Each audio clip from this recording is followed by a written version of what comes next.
Iya, Makanya makanya ajaib. Itu jangan nggak tahu. nanya. Saya kan ada juga ikut satu grup yang ibaratnya itu adalah ininya gitu.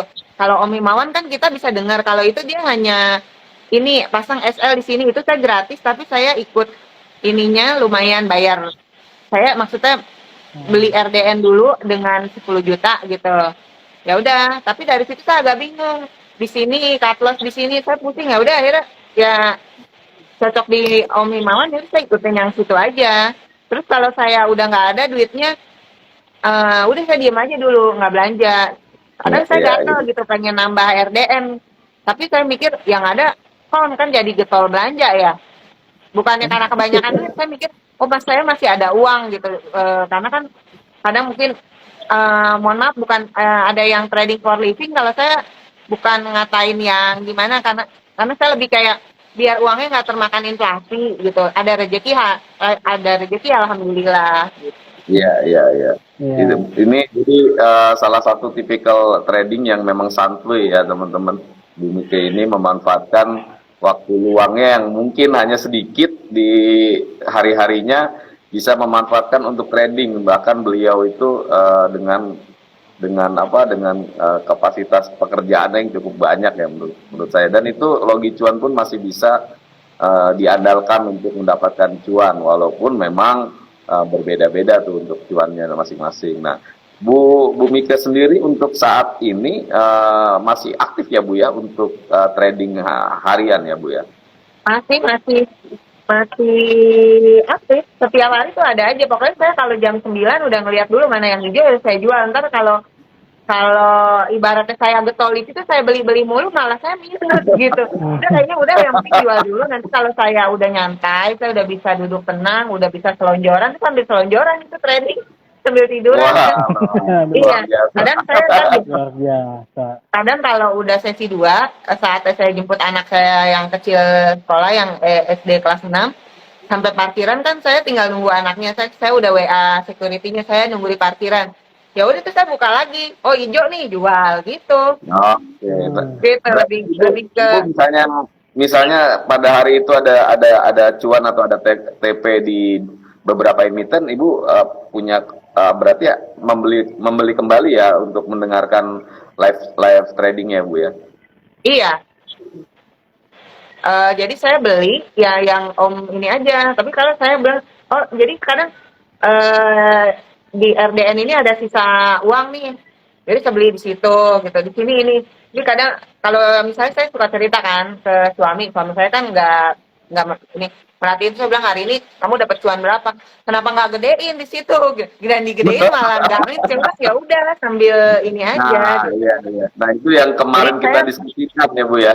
Kalau Ibu mau top up RDN, saya yang melarang malah untuk Ibu top up RDN dulu karena biar rata dulu tuh emitennya. Jadi teman-teman mungkin banyak yang melakukan hal seperti ini, Bu. Jadi kesalahan di awalnya karena memang like and dislike ke sahamnya. Jadi tebar jalannya itu nilainya tidak terdistribusi dengan rata Bu gitu. Jadi makanya saya menyarankan untuk Bu Mika waktu itu untuk bisa kalaupun mau harus top up RDN berarti jumlahnya yang harus disamakan ketika ada yang berkurang ya udah silakan masukkan top upnya ke area untuk yang saham-saham yang memang nilainya cukup kecil dibandingkan yang lain gitu. Jadi tetap tebar jala memang strategi yang paling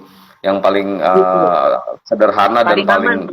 paling aman gitu kan buat Iya. seorang gitu yang punya profesi banyak sekali aja itu bisa merasakan cuannya teman-teman gitu loh. Jadi memang untuk saat ini ya karena ini juga hasil riset saya Bu Mika bertahun-tahun untuk di market, jadi memang tidak kaleng-kaleng dalam tanda kutip, tidak kagetan saya bikin seperti ini, tapi Iya. memang sudah melalui riset ya Bu.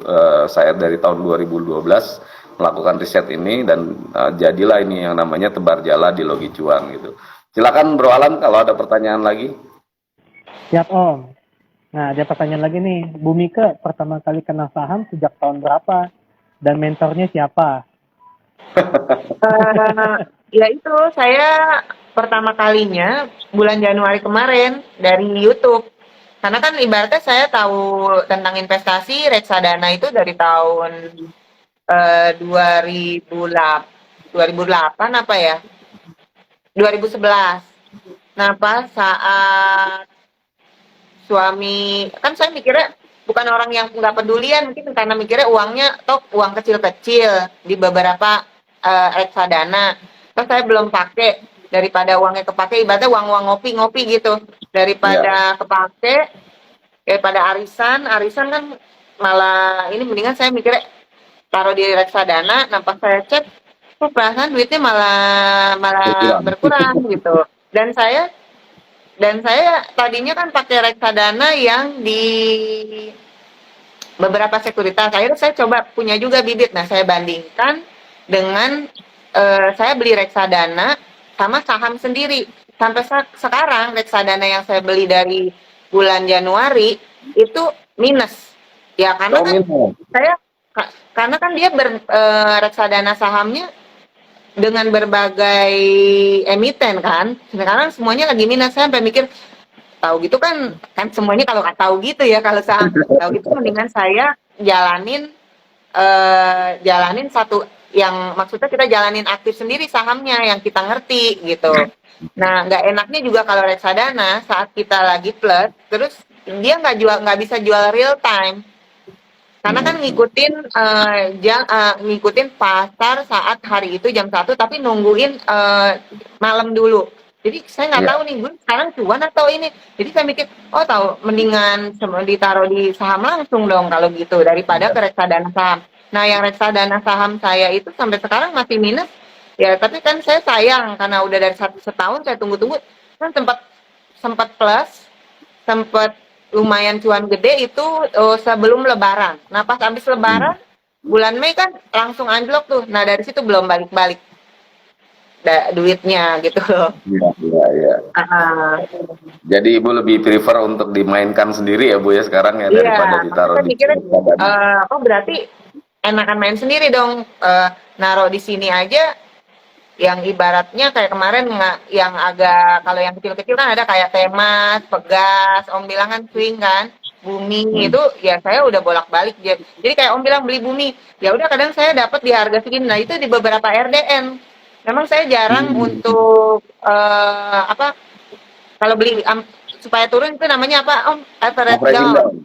Nah saya mikirnya ya udah deh saya beli di harga turun saya beli di RDN yang satu ya udah saya jual kalau udah cuan jadi gitu aja. Tapi kalau ibaratnya nanti mau jemput saya bisa average down yang satu itu. Iya. Nah, Ibu Mika nih ada pertanyaan. Ibu kan cuan bisa 5 sampai 8 emiten sehari ya, Bu ya. Yang nginep ada berapa, Bu? Yang nginep banyak. Kan Om bilang waktu itu kan saya emitennya masih di bawah 50. Cuma 30 ya. Cuman kan kata Om itu kedikitan. Yang ada sempat saya memang dalam sehari pernah juga nggak TP. Iya, betul. Iya. Jadi memang kayaknya yang nginep ada lebih dari 30. Ya, itu memang yang pokoknya dalam sehari ada aja. Bentar saya tutup pintu dulu lagi hujan. Iya, silakan. Siap. Jadi begitu ya teman-teman di Logi Cuan kalau mau cuannya TP-nya banyak ya emitennya dibanyakin. Bukan berarti yang menginap itu tidak menjadi potensi buat teman-teman. Ini salah berpikir ya, artinya teman-teman yang RDN-nya portofolio yang cukup banyak di Logi Cuan dianggap itu tidak menghasilkan, itu salah. Semakin teman-teman punya emiten sedikit ya semakin TP-nya sedikit, nanti ujung-ujungnya nggak ada TP dalam satu hari. Akhirnya apa? Akhirnya bosen. Akhirnya apa?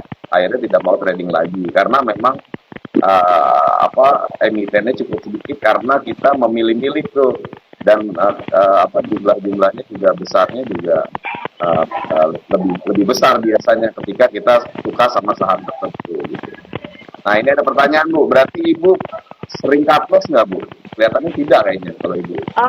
Sekarang sudah nggak pernah cut loss Om, karena kan saya bilang waktu saya cut loss itu waktu awal-awal, jadi kan waktu awal-awal ketemu IG Logi Cuan, ada juga yang ngajarin cut loss aja. Ada yang ini, terus saya coba cardloss, habis itu saya pas ngeliat cardloss, emiten yang saya cardloss malah naik. Emang, iya. Gak Biasa usah Om ya, cardloss lah, biasa. akhirnya saya nggak pernah cardloss. Karena saya Iya. mikirnya yang emiten saya cardloss itu waktu saya belum ketemu Om Himawan gitu. Waktu belum ketemu lebih tuan. Nah, emiten pilihannya Om Himawan, saya kalau lagi minus juga nggak sampai lama. Betul. Nggak sampai lama. Memang Pernah nih saya waktu belum ini awal-awal Juni, sebelum yang ini kan saya lagi liburan ibaratnya, terus saya karena minus banyak, saya lagi males nggak usah lihat-lihat deh gitu, nggak usah lihat-lihat online trading itu. 2 minggu saya nggak lihat, pas saya lihat ada emiten Lucy Lucy itu saya sempat dapat 45%, saya kaget sendiri gitu. Waduh. Karena saya nggak buka-buka, saya bilang kayaknya ceritanya lagi ngambek gitu. Nggak saya buka-buka gitu, daripada bete gitu ngelihat merah-merah. Iya. Nah itu alhamdulillah itu jadi penyemangat, padahal belinya lot mini, tapi yang lihat yang hijau itu happy banget. Iya. Gitu. Jadi memang Iya. saham-saham yang kita mainkan di Logi Cuan memang volatilitasnya cukup tinggi ya Bu. Jadi ketika dia turunnya agak dalam pun gitu, dalam kondisi tertentu dia juga akan naiknya juga cukup cepat. Jadi disitulah kita bisa mendapatkan cuan yang cukup konsisten ya. Artinya ketika misalnya tadi bicara Lucy belum bergerak ya, berarti saham yang lain yang bisa kita dapatkan. Makanya koleksinya juga harus cukup banyak ya teman-teman untuk mendapatkan cuan yang konsisten setiap hari. Minimal dapat 8 atau 10 emiten itu kalau punya emiten di atas 60 itu udah saya pastikan itu di atas 5 sampai 10 emiten setiap hari pasti teman-teman take profit gitu. Nah, Bu Betul, Om. Mika, dengan apa cara trading Ibu yang sekarang ini berarti ya cukup nyaman untuk Ibu mengikuti apa gaya trading di Logi Cuan dan seperti apa Bu Ibu apa ya artinya ada nggak yang Ibu dapat dari Logi Cuan? Artinya gini, dari metode ini apa yang Ibu dapat dari Logi Cuan? Bukan cuan ya Bu, bukan cuannya gitu. Ilmunya apa? Conclusion dari Ibu itu seperti apa gitu? Kalau yang saya dapat itu metode tebar jalanya ya.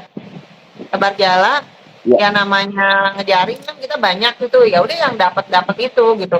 Kadang-kadang saya jadi bukan ngerasa trading itu buat mainan ya, jadi kayak nggak nyandu ya. Kadang-kadang saya lagi bengong, daripada saya kepo-kepoin orang, saya lihat online trading aja sambil, entah kalau nggak cuan ya saya sambil dengerin. Lalu pas saya ada waktu, terus saya nanti ngeliat ada yang hijau aja, langsung dia penyemangat hari itu gitu.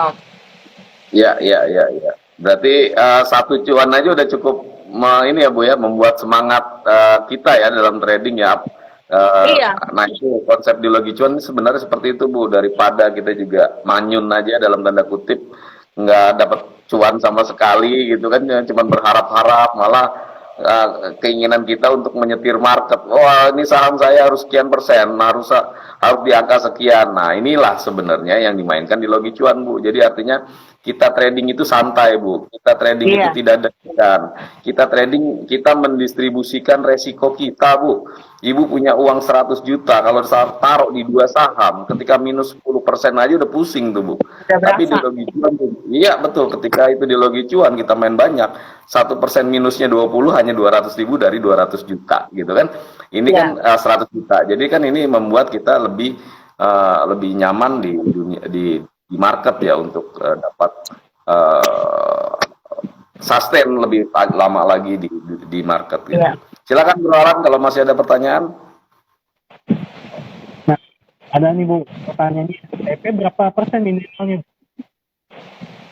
Maksudnya berapa persen minimal per emiten gitu? Biasanya berapa persen Bu minimalnya? Enggak, saya nggak ini. Iya gimana Mas? Maksudnya take profit Ibu paling kecil itu berapa persen? Paling minimal yang diambil? Oh, paling kecil biasanya kayak 1%. Saya 1, berapa gitu.